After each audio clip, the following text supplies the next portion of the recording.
I built some pretty big companies. I was ruthless as shit. I was the father that was never there, the husband that was never home. I was the hustle and grind entrepreneur that you can find a million of on Instagram, and I was just like all of them, and I had it wrong. How did that feel? It felt,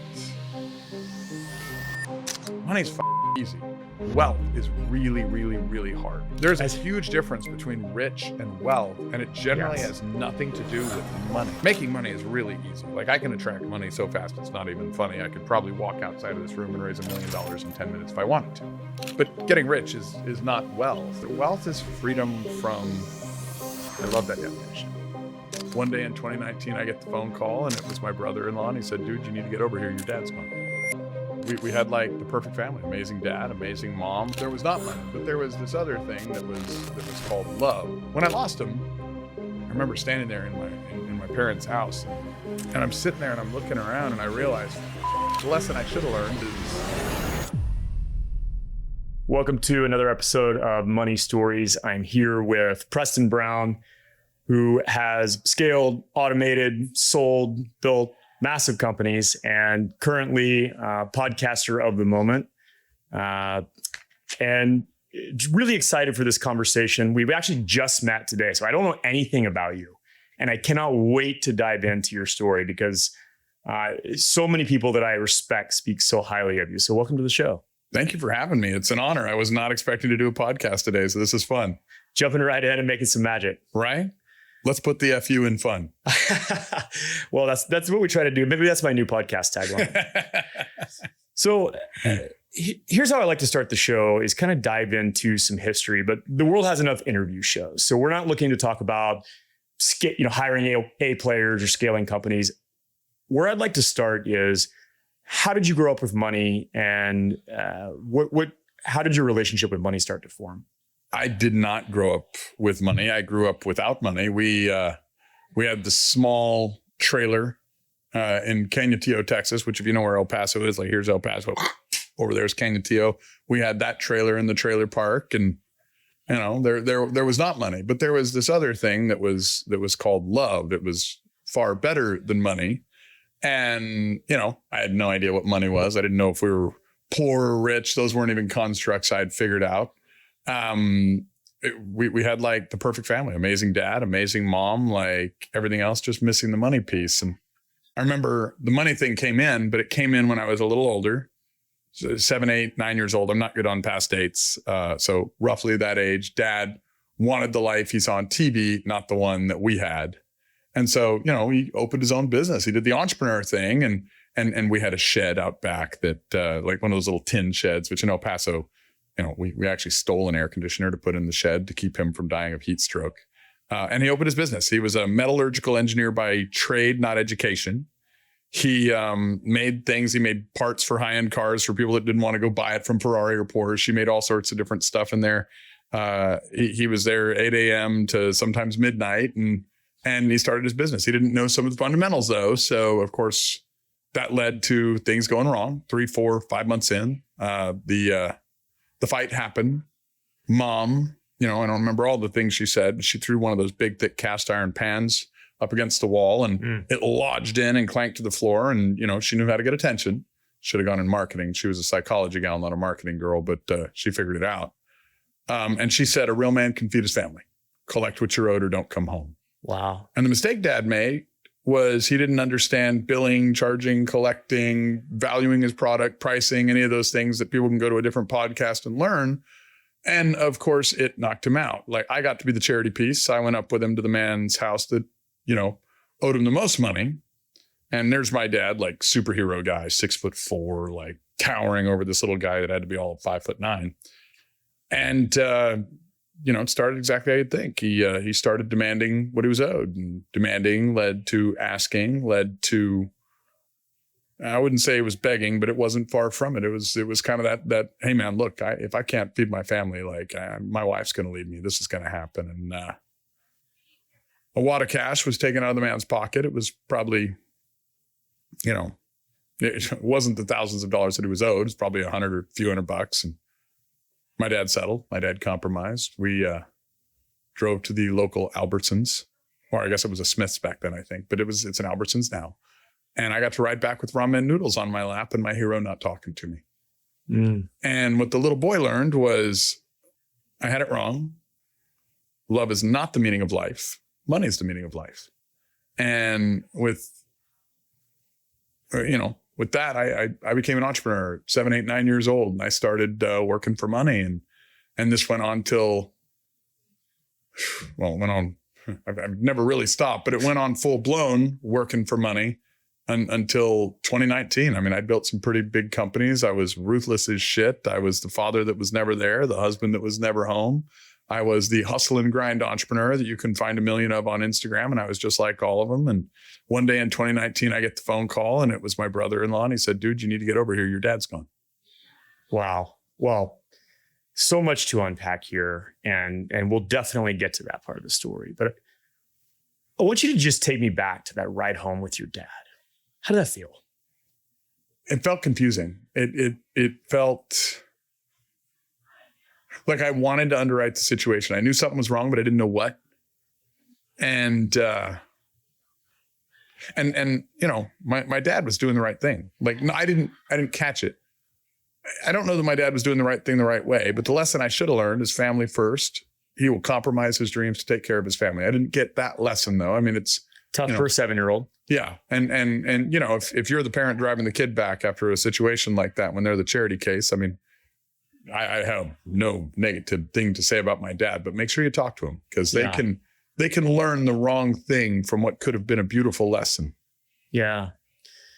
Yeah. If with the absence of giving the lesson, you're going to make your own meaning in that moment, especially as a kid. Yep. We're going to interpret the world the only way that we know how in that moment. And what I'm hearing is really so much shame. What do you mean? Seeing your dad humble himself, have to go hat in hand, and then not speaking on the car home. Yeah. It was definitely a compromise situation. He was giving up on what he wanted to do. And he was doing that maybe for the right reasons, but the unintended consequence was what, significant emotional events in life create significant emotional events. Like it says in at least the book I read, the sins of the father, the sins of the son. Like, so I took his sin in a very different path and I became a transactional entrepreneur, but I was not a happy guy. I was not a loving guy. Like all the people that think Donald Trump's transactional are a little abrasive, man, they would have hated me. I might have said you're fired more directly than he ever did, but I built some good sized companies, had what from the outside looking in looked like success. And I was miserable. I didn't know what I was looking for because, you can make all the money in the world and you're not going to find it. And when I lost him, 2019, it wasn't like an overnight aha breakthrough. It was more of like I remember standing there in my parents' house and dad's in the other room. He'd gone to sleep in his favorite chair and went home. And my mom's broken, my sister's broken, my whole family's broken. Like it was like my mom is this beautiful, radiant woman, and she looked more like Schmeagol out of the Lord of the Rings. Like this, she was contorted. You could tell her entire world had shifted in this moment. She'd spent the day out doing something she loved, and had come home and she'd found him. And I'm sitting there and I'm looking around and I realized, fuck, I have ruined years and years and years of opportunities of spending time with family. And so I did get a paradigm shift that day. I was like, I'm done with the hustle and grind. I need to automate these companies. These are the people I want to be with. I want to be able to spend time with them. I want to have time with them. And so my dad was kind of my greatest teacher. My dad made me an entrepreneur. And then by leaving, my dad retaught me that, hey, love is the meaning of life. It's not money. You've built these beautiful skills, but you better go automate this shit so that you really have time and you can be with the people. Because all the money in the world without the people that you're going to share time with is worthless. And what does wealth mean to you now after this epiphany? Wealth now, at this stage in my life, has nothing to do with money. I would say wealth has more to do with happiness and grace and a willingness to accept life as it comes. Wealth is the ability to make a decision unencumbered by something projected onto you by yourself or others. And I love that definition. Freedom of mind. Yeah. I mean, freedom of mind, freedom of heart, freedom to be who you are. And I don't know that, people like, I think everybody should go get rich, but getting rich is not wealth. And if you go get rich, you're going to find out very quickly that it's not what you were thinking and it's not what you were expecting. I have a lot of very rich friends. Like, if you want to get rich, there is this point in your life where you have to subordinate everything to getting rich. I mean, your wife, your kids, your family, everything. And you know what? Good for those that do. Please don't judge them, because we need those people out there. But the problem with taking that path and going on the get rich road is it's an addiction, like any drug. And it's very hard to get off that path. It's very hard to derail yourself from that path. I meet a lot of people that have gotten phenomenally rich and they're miserable in their later stages of life. And by later stages, I mean like 40 on. I'm not talking like they're 80 and they're miserable. I'm talking they're 40 and they've got another 40, 50, 60 years potentially left, and their kids don't know them and their wife has left them and they're keeping up with the Joneses, trying to, you can go have the airplane, but don't buy the airplane because you're going to compare it to somebody's airplane. Buy it because you want to fucking use it or something. Like there's always a bigger airplane. There's a huge difference between rich and wealth, and it generally has nothing to do with money. Like I making money is really easy. Like, I can attract money so fast it's not even funny. I could probably walk outside of this room and raise $1 million in 10 minutes if I wanted to. And that's a result of track record and experience and all of that. Money's fucking easy. Wealth is really, really, really hard. Wealth requires wisdom. I can see why you were recommended as a guest on this show, because my view is that money's a battery, right? Money's an amplifier. It's a store of energy, and it's only useful in so much as that it creates the life, the experiences, serves your values, the things that you actually want to do with it. But as a store, it's not useful at all, right? Mm-hmm. If it's trapped in a vacuum. I wonder. Go ahead. Let me add to that. So when I created a mastermind in the past, like, it was funny, like, I lost dad, and like a fool, I went and delegated dad energy to Tony Robbins. And then, I traveled with him in his Platt group and Lion group. And then he stopped traveling due to COVID.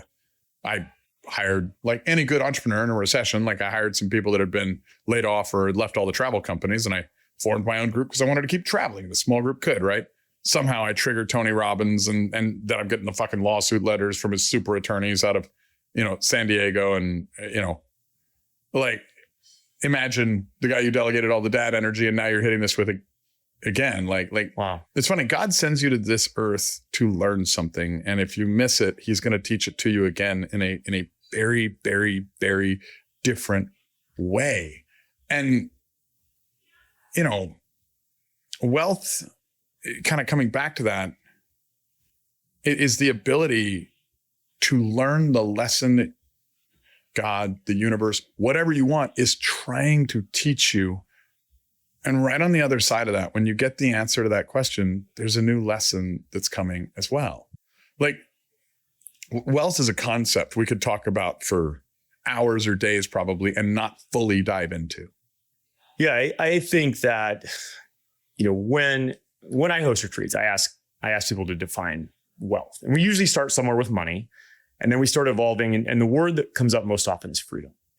And I define wealth as freedom. And I used to define it as freedom in 4 areas. Now I define it in 5. Freedom of health, that's fundamental. Freedom of relationships. So I can be unencumbered, like you said, to spend time with people that I love and not feel like I owe them something or they owe me something. Freedom of time as we move up the ladder, freedom of mind, and then freedom of soul, right? Really, how do I get to walk this earth completely sovereign and building wealth in those multidimensional areas? So let's tap into that, because the reason I wanted to go into the mastermind, and then I just lost myself rambling because I do that now, was this thing that we started building the mastermind around, and it was faith, family, fitness, finance, right? Yeah. And like, if you hold up 4 fingers on your hand, faith, family, fitness, finance, progress equals happiness. Picture the hand going up. Well, all of these things are like an energy, and money's an energy in its own right too. We live in this transactional world. When you see how money works, you can start learning to leverage how that works but it's not the only type of energy. I mean, there's an energy around family, fitness, and faith as well. So money is just supposed to be a teacher in this world of form, of structure, of hierarchy, to show you how to leverage not the exact same kind of energy, but energy into the other areas, right? Correct. So I don't think money's bad. I think everybody should have lots and lots of it. I think I've been rich and poor. It's better to be rich. It's better to be rich. Like, you know, the money won't buy you happiness, all of this shit. Like, have you tried poverty? Yeah. Lack of money buys a lot of misery. Will that buy you happiness? And like you talked about freedom. I would say wealth is not necessarily financial freedom. It's not financial freedom, because when you have wealth, you have the wisdom to be able to create financial assets or assets of any other type, right? But wealth is freedom from anger and fear, and I would say the negative emotions, more than it's freedom from monetary concerns. Correct. Like, you know, we go and we study this thing called anger, and if you've been angry, I'm sure at some point in your past, right? Still angry all the time. Cool. It happens. As humans. Fair this question. is a natural part of life. Fair question. And I don't know. I think it's a natural part of the form-based side of the life, not the spirituality-based side of life. Because can you be angry without feeling the need to be right?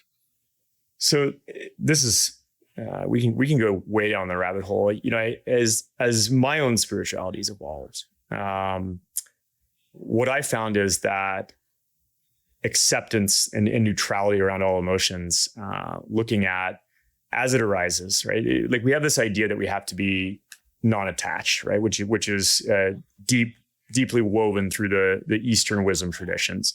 And people get non-attachment wrong. They think non-attachment means renunciation or being above it. Oh, if you're enlightened, you're above anger.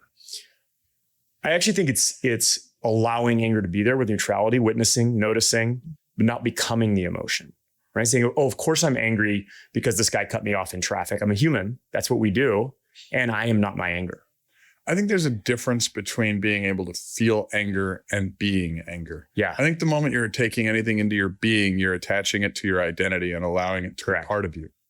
And when I started getting, and I don't want to pretend I'm good at this, but when I started getting the understanding that I could be free from anger, like you may not be free in the moment, but the emotion becomes an indicator rather than a definition. Pointing out instructions. Absolutely. And so and then you can let it pass. When you get on the other side of this thing called anger or fear, which is just another flavor of anger, you know, because you need something to be right or wrong, good or bad guy or good guy, whatever, for those emotions to even persist.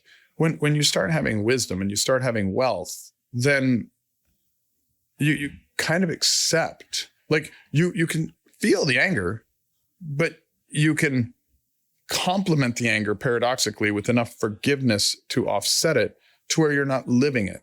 And even if you need to show it for the other person's benefit, it's more of a karmic anger because they might need that to learn than an actual physical embodiment of the anger where you're diving into that and becoming that state.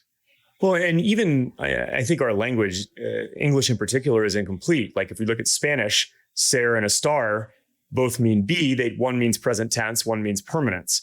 And when we say I am angry, we actually don't differentiate between am I angry in this moment or am I permanently angry? And so we start just even from a linguistic perspective to identify ourselves with our emotions, which is actually not the case at all.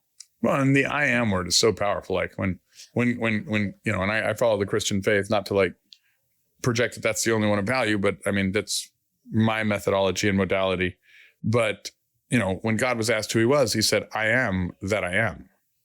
Jesus said, I am the way, the truth, and the light. Like some Christians would say that means he was, and some Christians would say, you know, if they think deeply, then I am is who you are in the moment. Like if you are saying I am angry, you are attaching anger to your identity in literally the most biblical way imaginable. Correct. Like, and if I want to do something biblically, it would be like love, not anger. Yeah, let's pick another one, right? Well, let's go back to 2019, and you have this tragic event in your life, losing your father. It was your wake up call. Were the cracks showing before then? Like, were there any other moments leading up to that where you said, I built all this shit, maybe this isn't it? Oh, there were many. There was all sorts of little betrayals of business partnerships. There was all sorts of good guy, bad guy stuff. I wasn't learning the lesson. I always needed an enemy. I always needed a bad guy. I always needed something to chase, something to conquer, someone to beat. And I was good enough that I could build a formula for anything. Like, I'm known for being the formula guy. Like, I have a formula that any entrepreneur can use to grow any business, and they'll all be successful, and it's great, right? But like, lose your dad, solve that problem. What formula can you get for that? There's no formula that's going to solve that. And so what did I do? In my narcissistic way, I went to solve it by delegating daddy energy to Tony Robbins. Right. Well, how did that work out? Litigation. You know, I'm projecting my father's love from him to me, and I'm projecting daddy love from me onto him because I had a wound that rather than deal with it, rather than heal with it, I tried to cover it. It's called medicate. And yeah, and Tony, to his credit, knowingly or unknowingly, I don't fucking know, I don't really care, but he gave me the breakthrough I needed when he sued me. Yeah. Like, and which is, I mean, fascinating to think that's maybe in one of the ways that he operates his purpose. I don't think he knowingly did it on this one, but it still worked out just great for me. Yeah, we call those divine assignments, right? Yeah, right. It was a long journey, and it's still going. Like, I mean, it's been a pathway where it took me through the automation steps, and I started automating my companies, and go figure that will radically change your wealth. Like, if you're at a stage where you could stop doing in the business and start automating, really truly work on the business. I mean, you know, for anybody listening to this that's doing their, you know, 50,000 a year income, $500,000 a year revenue company, like, please don't do this. But if you have somebody that's doing 20 million, 30 million, and you're still being the operator in a ton of different ways, like, get the fuck out of the way, hire a C-suite team and go work on it, not in it. Right. And my net worth, it exploded, it skyrocketed, which, you know, we were talking about this outside offline, and like, it's funny because that gives me the time and the ability to go really dive in and do the work to explore the other stuff. So, I mean, my dad passing literally made me one of the best business people imaginable, because I went in, I wouldn't have gone and automated. I would have done everything I'd been rewarded to do. No different than Pavlov's dog ringing the bell. Here they come for food. So my dad was my teacher there. Tony was my teacher there. And it put me in a place where now I can still do all the things that, you know, I think business is in many ways my purpose, but it's not my identity. Right. Does that make sense? Like, of course, you can do the thing without being the thing. You can do anger without being anger. It's right. It's actually completely linked. Mm-hmm. Right. Business is what you do. Business is not who you are. Right. And but when you get to create from that place, you ask most people, who are you? Yeah. Tell me about you. They don't tell you about who they are. They don't know how to answer the question, who are you? Like, and it's one of the most simple, fascinating, beautiful questions you can ask somebody to find out like where they really sit. Like, I mean, you know, I think spirituality begins with the ability to remove the question from your life, what about me? But so does working on knowing who you are. When you remove the question, paradoxically, what about me from your life, you can actually sit outside of yourself in a deep meditation and really get a framework and a picture of who you are, which is more linked to the I ams that you've done and the wants that you have and the goals and dreams that and the people you're linked to than it is to anything you'll ever do. Yeah. When I help people think about wealth and the next level in their life, the question isn't what do I need to do? It's who do I need to become? Who do I get to be right in that phase? And it's not a process of adding, it's a process of removing. And so if I think about a concept I love called entelechy, which is the idea that the oak tree exists within the acorn. The conditions just have to be right for the oak tree to emerge. Mm-hmm. Right? We're not adding anything to the acorn. We're just actually setting the conditions and then removing barriers that would keep it from becoming an oak tree. And much the same in who we are truly. It's a process of letting go of stories, letting go of identities, and setting the conditions for our natural state to actually emerge. I agree 100%. I think who you are is not what you do, but it is oftentimes what you create. If God made you in his image, he made you a creator. But what you create is not what you do. That's where the paradox steps in. And I hope everybody who's listening to this show or any of your others, like they can really dive into that, because it won't be a short journey. It'll be a lifelong question with lifelong answers that are probably providing more questions that might give you clarity that you will shift the way you operate. So let's go back to the process, because it sounds like you've done a tremendous deep dive into who am I without my business? Who am I without my achievements? Who am I? So who are you now? I think who I am today is if I had to answer, I'd say who I am is choice. I mean, I have a freedom financially and the ability to create freedom emotionally, where I've worked, I like the word triggered. I've worked on eliminating the lasting effect of triggers. Not noticing them. Like, I don't want to like turn the world off. Correct. But I want to eliminate the negative impact. I only want to see, if I can see something negative about you or any other person, I want to see the counterpolar positive that would go with it. Or maybe some of the story that makes you just another beautiful soul that created that negative. And it really dulls the blow. It gives me the ability to choose. And I mean, I think I'm an observer. I think I'm a creator. And I think I'm a chooser. I think that is the best way to describe I am in the minutes we probably have left on the show. Yeah. I think that's a great definition. Because I think on the other side of letting go of identity, there is just this boundless creative energy that you get to play in. And for me, at this point in my life, it is all about play. And even what someone might consider work feels like play, because there's creation inherent in those actions. 100%. I mean, we all love children. We love learning from them. Like, they're sometimes our greatest teachers. I remember a few years ago, my kids were younger than they are now. They're still pretty young, but they were younger than they are now. We went to a playground. There was no second thought in this playground full of kids. They both had new best friends within 10 minutes of getting there. And it hit me then. I was like, we go to work and we get in a foxhole and we point our guns at the other guy in the other foxhole. These kids show up and they go play. I mean, when you can replace this idea of productivity around the fight with the play, it changes the entire nature of the game. I mean, it's almost gamifying life, if you want. And it makes people feel like the compelling future that you're creating for them now. Yeah, I mean, I don't want a life where I have to have discipline, where I have to compel myself to do things that I don't want to do. If my actions are actually aligned to my values, then I get to leap out of bed and even, mailing stuff at the post office, or, all the shit work that we all have to do is no longer from compulsion. It's no longer from force. It's from power. It's like, hey, I know this gets me to the place that I want to go, because ultimately, what you said earlier, like when you really make it not about you, the possibility that opens up on the backside of that is just stunning. When you make it not about you, you no longer need to be right. And then anger starts going away. Like, not that you can't feel it in the moment, but it can't hold you the way it used to.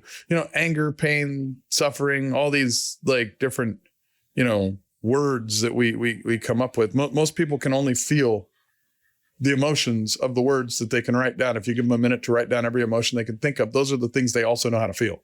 It's fascinating to see that they pick 20 negative words and 3 positive words. And then, they spend about 5% of their time in the positive too. But when you can get free of the negative BS, something happening in a moment becomes an indicator, not a dictation of who you are or how you have to act and behave. It gives you a level of freedom where you can create. It gives you a little level of perspective where, yeah, you can get hurt, but you can also forgive. And it's almost instantaneous. It's removing the what about me gives you the freedom to not be anchored to anger or fear the way you used to be, because you no longer need to be right in every circumstance.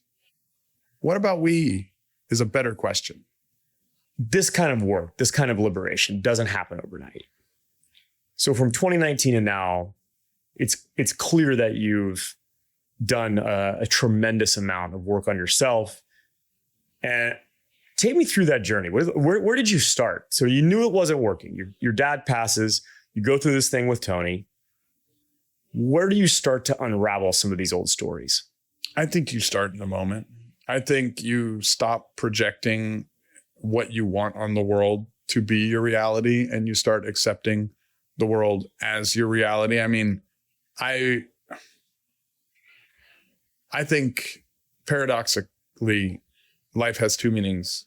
One meaning is love, and our goal is to not just feel love or find a soulmate that unlocks our love box, but rather figure out how to not need any modality of just a single relationship, but rather use all modalities or methodologies to unlock our own box and feel love all the time. And paradoxically, the counterpoint of that is problems. As you grow, as you age, you're going to have more problems, not less. Can you still love when the problems arise? And then when you can, you're going to get more problems. Can you still love when the problems arrive? In the Christian context, he proved he kept loving and kept loving and kept loving. Well, what did he get? The cross. How did he end? Forgive them, Father, for they know not what they do. What a loving comment for him to make. I mean, love and problems paradoxically are the meaning of life, and we're trying to make our own meaning instead of accepting the meaning that is so obviously present for all of us.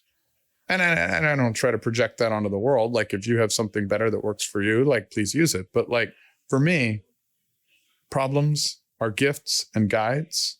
And if I can be loving as I'm operating through that, amazing. And if I can't, then that's where the question lies. What's stopping me? That's the bullseye of what work can I do? Because the only work you need to do is when you can't be loving despite your problems. Like Christ said, with the faith of a mustard seed, you could move mountains. Well, maybe we should look up what faith is. Can God create a rock so big that God could not lift the rock? And the answer is, of course, yes. And the answer is, of course, also no, i.e. paradox, which means when we climb to the top of this mountain and we climb to the top of this mountain and we find the chasm in the center, if we understand both mountains and we've climbed them both, it's not a huge leap of faith. It's just a mustard seed. You can step across it. If you don't take the time to discern both of them, well, then you're going to have some argument on whether God is God and whether he could create the rock or whether he couldn't create the rock. And that would be stupid. Why would we spend our time doing stupid things? The ability to hold paradox is the hallmark of self-actualization, right? Believing two thoughts simultaneously that seem opposing in nature, but actually can both be true. So I am enough exactly as I am, and I'll never stop growing. Both are true, both are right, and yet seemingly opposed in nature. Right. And the more we can actually hold paradox, the further we can actually liberate ourselves. Right. I am a person, I am a human that lives here, and I am also so much more than that. Right. Paradoxically, both are true in the same instance. Mm-hmm. And I think to hold paradox, we have to let go of being right. We have a lot of desire for control. We have a lot of need for surrender. I would challenge those that don't know how to surrender that maybe you could control your surrender. And I would challenge those that don't know the other. Maybe you could surrender your control. The paradox is true. Like, people think they're parallel lines that never come together. The most heat, the hottest hot and the coldest cold are still both temperature. They come together. Without light, you get darkness. Add light, you're still in the same place. People spend their lives looking up for heaven in a world that's round. We have a confusing way of looking for heaven. Heaven's right now, but so is hell. What I am are you today? As you've learned to hold paradox, as you've become choice embodied, as you've said. Sometimes I'm just a crazy, goofy motherfucker playing with my kids. That's what I was going to ask is, what is it like to be human? It's more fun. Yeah. Like, we're in human school. We should be human, but we should also accept others that are on different levels of walk and journey while they're being human. Some people don't, like most people who are angry or most people that are fearful would not choose that. And so if you choose to get angry that they're angry, are you a robot or are you in control? Wealth is the ability to decide. Mean people need love too. If you see somebody that's in pain, maybe that's the first person you should hug. And someone acting angry or cruel or rude, it's just a cry for help. They need love. There's loving communications. There's cry for help. Which one are they doing? They're a human. They're in human school. We're all in human school. We should do the fucking curriculum. But you can do the curriculum in a loving way to others that are not at the same level or structured. Maybe you're the graduating senior, right? Maybe they're the freshman. Love the freshmen. So they will be so fucking attracted to it. If you go up and show love when they're acting like they don't deserve it, something in their soul will know. The mind divides, the heart connects, the body feels, the soul knows. You show them love when they're acting outside of deserving it. They will feel it, and they will know what unconditional love feels like. They will be attracted to you. You'll create a bond, something beautiful. What a gift. Yeah. The ultimate gift, really. In the present. When we start speaking in these terms of liberation and choice, something that I hear so often is, easy for you to say you're already rich. Mm-hmm. How do people who haven't achieved financial freedom start to access this path? Well, I would give you the first recommendation, go get rich. Like, getting rich is sort of like getting thin. If you're eating Big Macs every day, you know not to. Get on the fucking treadmill and go. You'll be thinner. Eat salads instead of Big Macs. You'll be thinner. Getting rich, most people don't actually want to be rich. Like, all rich, the biggest difference between rich and not rich is time. Like, having more money, great. Having less money, great. You can find spirituality through suffering, and you can find spirituality through study and meditation. I highly recommend the second. The latter is a more appealing route for me. And if you can't find it that way, use suffering. Either way, remove the what about me, and you will find spirituality. Like, there's not one road to Rome. All roads lead to Rome. Like, if you want to do it the way that we're talking about doing it as successful business guys who now get to the top and realize, oh, fuck, look, I'm here at the top. Wow, how amazing to be at this thing called the top. Why is everybody so fucking lonely? If you want to do it our way, get rich first. Nothing wrong with it. I mean, you can go get my courses. I'm sure you have courses. Everybody's got courses. And you know what they all say? The same fucking thing. Do the work. Yeah, do the work. And by the way, somebody's course doesn't work. There's a million other guys with courses. Do that work instead. You don't have to have a straight line to financial success. But if there's something that triggers you about getting rich and you don't feel that that's your path, that's okay too. It doesn't block spirituality. Spirituality, I think, is around, we're all looking for an emotion. We're looking for a feeling. We're looking for what the body gives us, some kind of high. That's just a biochemical reaction.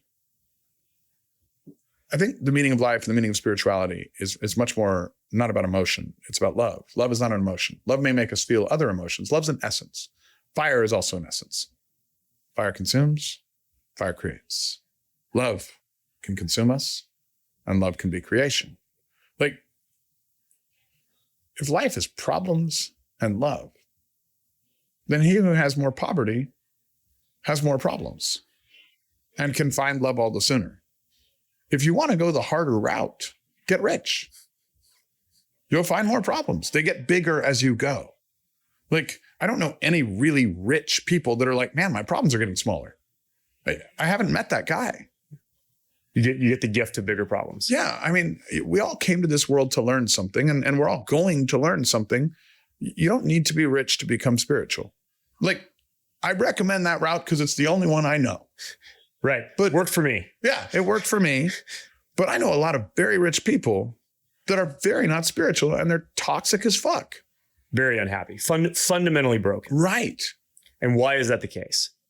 Because it's not about the money. Right. They miss the lesson. Like if you want to get rich, yeah, dive into that zone, subordinate everything to getting rich.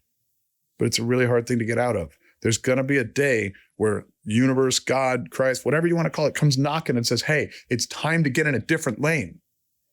It's time to realize there's enough here. And by the way, if that's already knocking and you're past that age or stage or whatever that where you're going to go make money, answer the door.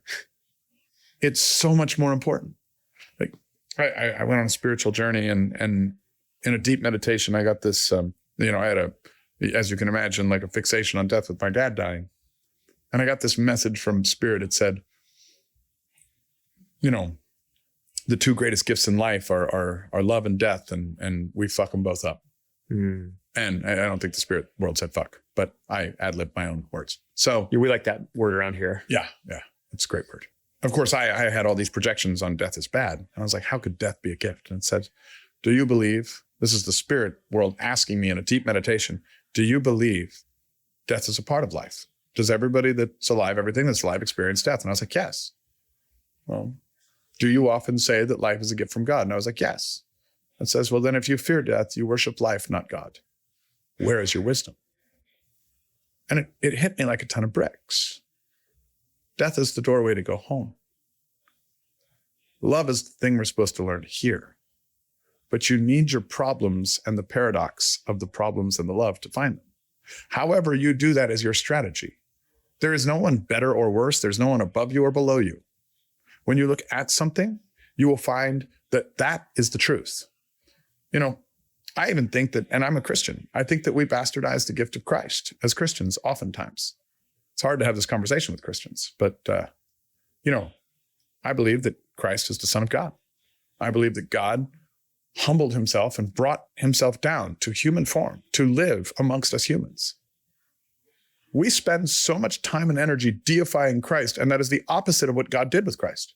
Christ wanted to humanify, or whatever you want to call it, himself to come be eye to eye with us so he could lead us and guide us. And even Christ said himself, I tell you the truth, with the faith of a mustard seed, you could move mountains. Why do we deify somebody that wanted to humanify himself? Why do we do that? Why can't we allow ourselves to call the man who we called teacher when he was alive, teacher?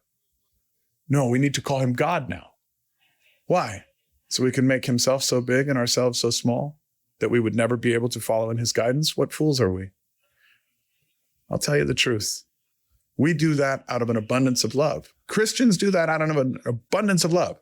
We love Jesus, so we put him right back in the deity space. Why not put him in the brother space? Yeah. He's the Son of God. Are you not also a son of God? God sent you a brother to be your guide, and you bastardized the gift by putting him right back where he came from instead of allowing him to be here in your heart.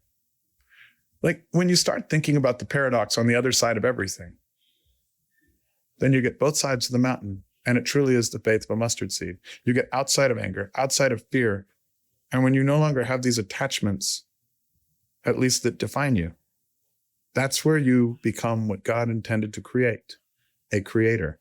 You are in his image, community of souls, community of cells, creator. But you cannot do that when you're attached to the things that are of this world, of form, of structure, of anger, of fear, of pain, of threat, of anything else.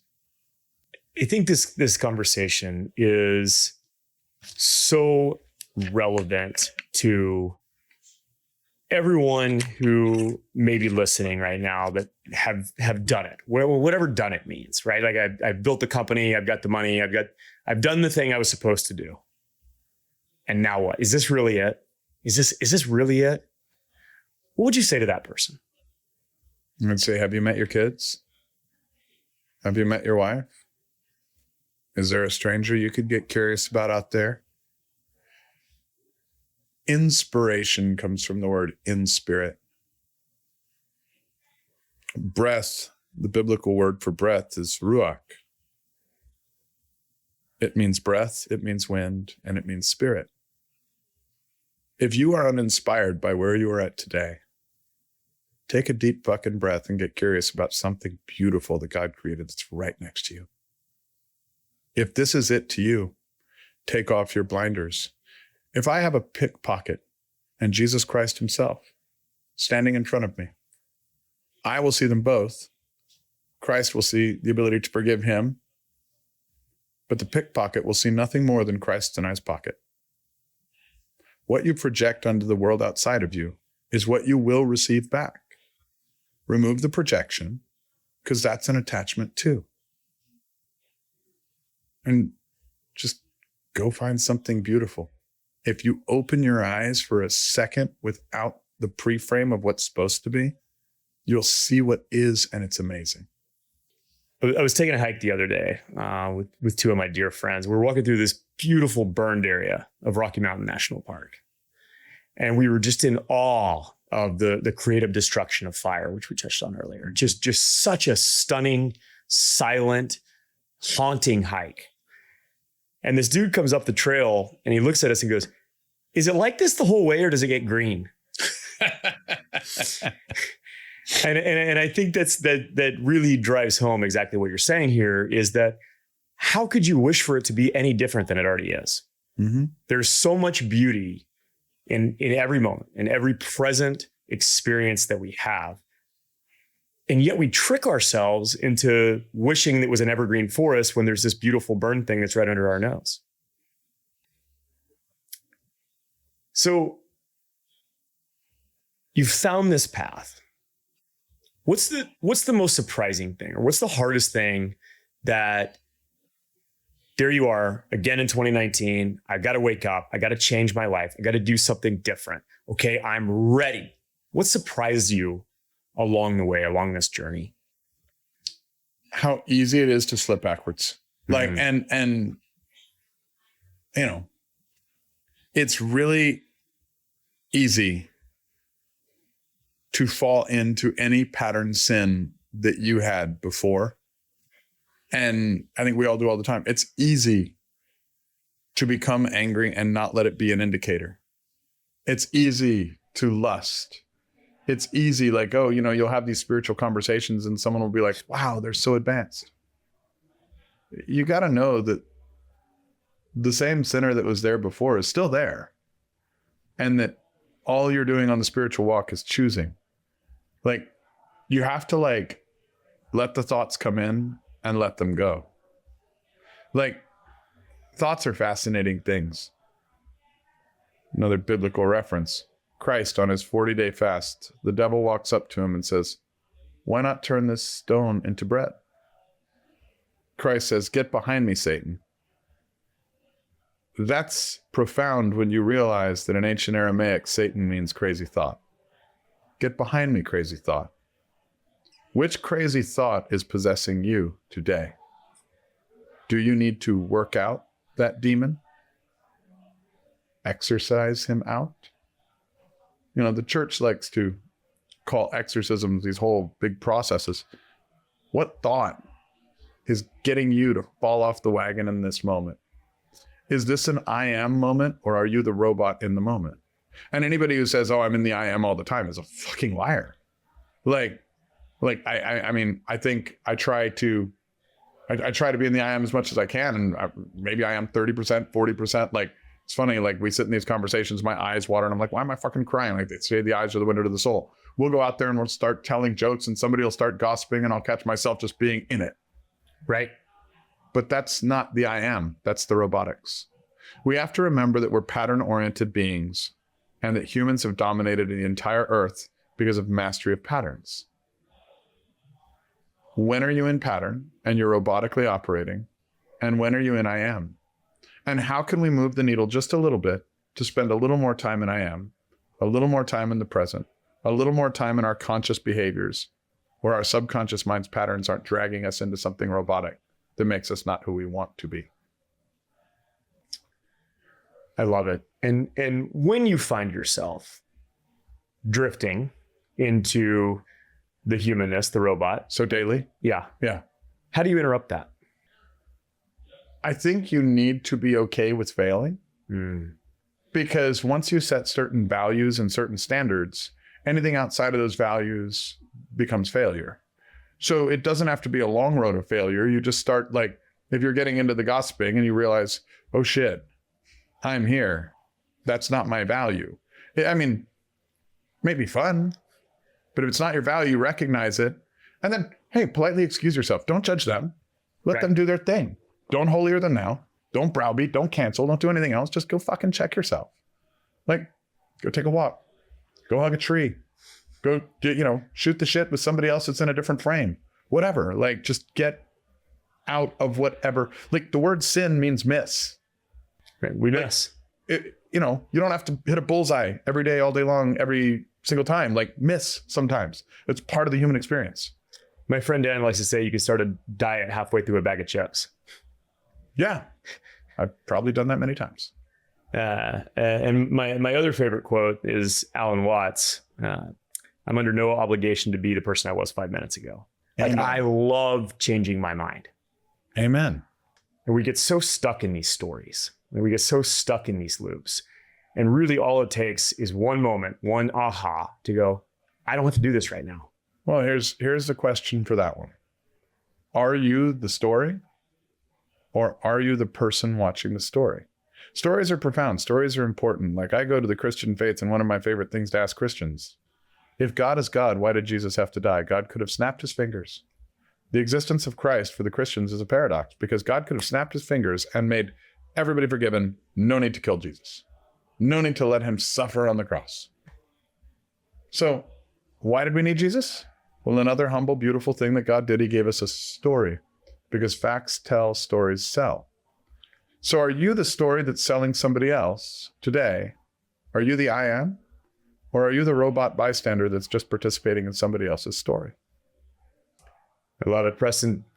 It's such a beautiful conversation. If you could leave our listeners with one thing, just send one message, what would it be? Problems are your gifts. Problems are your guides. The biggest problem we have in the world is thinking that we shouldn't have any problems. We call falling in love because it's not a controlled landing. You're going to fall either way. Might as well ride your problems down and fall in love with them, because there will be a lesson on the other end that'll bring you true happiness. What a beautiful conversation. Where can people get in touch with you? Where can they find you? What are you working on that's exciting right now? I've got a new podcast we launched earlier this year called Problems to Profit. You can tell I love problems. And then any of my social medias. All my social medias are the Preston Brown. I wanted to get my name, but some much more handsome, big buffed black dude that's a professional football player has Preston Brown. So I had to go with the Preston Brown. So try being Mike Brown sometime.